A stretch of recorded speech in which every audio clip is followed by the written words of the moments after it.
If you want to replace a bike tire, select a tire of the same size. Size data is shown on the tire sidewall.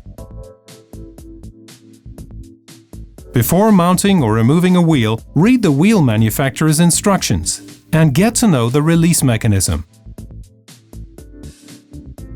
Check the state of the rim and the rim strip. The rim strip must completely cover the rim base. When mounting the tire, make sure that nothing gets inside the tire, sand, stones, etc., that could damage the tube. For this reason, it's good to always place the tire and the wheel on a clean surface. Pay attention to the tire's specified direction of rotation, as indicated on the tire sidewall. Place one flange of the rim in the tire. Use your thumb to press this side completely over the flange of the rim. This should be possible with every rim without your having to use any tools. Keep in mind that tubes also age. For that reason, you should mount a new tube when you mount a new tire. Unscrew the valve cap and the lock nut from the valve. Unscrew the valve nut and press it down to the tube. Slightly inflate the tube so that it takes on a round shape. Place the valve in the valve hole of the rim, but do not yet fix the valve in place with the retaining nut. Insert the tube completely into the tire. Watch that the tube does not crease at any point. Starting at a point opposite the valve, press the loose tire side over the flange of the rim. Make sure that the tube is not pinched between the tire and the rim at any point.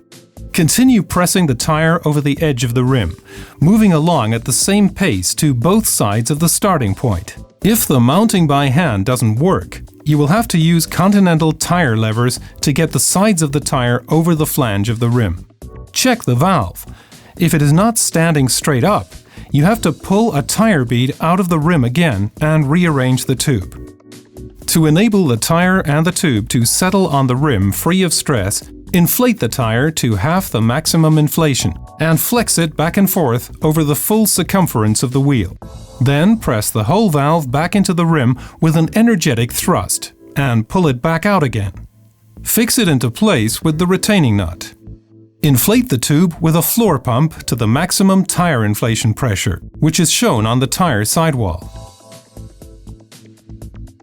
Check the seating of the tire by examining the characteristic line above the rim flange. The characteristic line should be evenly spaced from the rim on both sides of the tire over its entire circumference.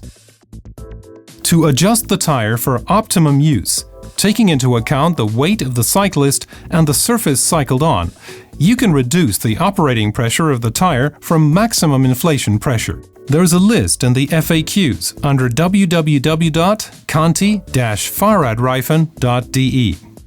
Never inflate your tire beyond the maximum permitted pressure. The tire could pop off the rim or blow out while you're cycling. Insufficient pressure can cause pinching of the tire.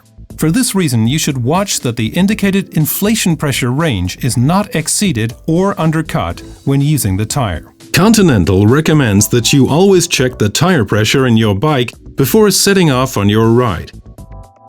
Complete the mounting of the tire by screwing on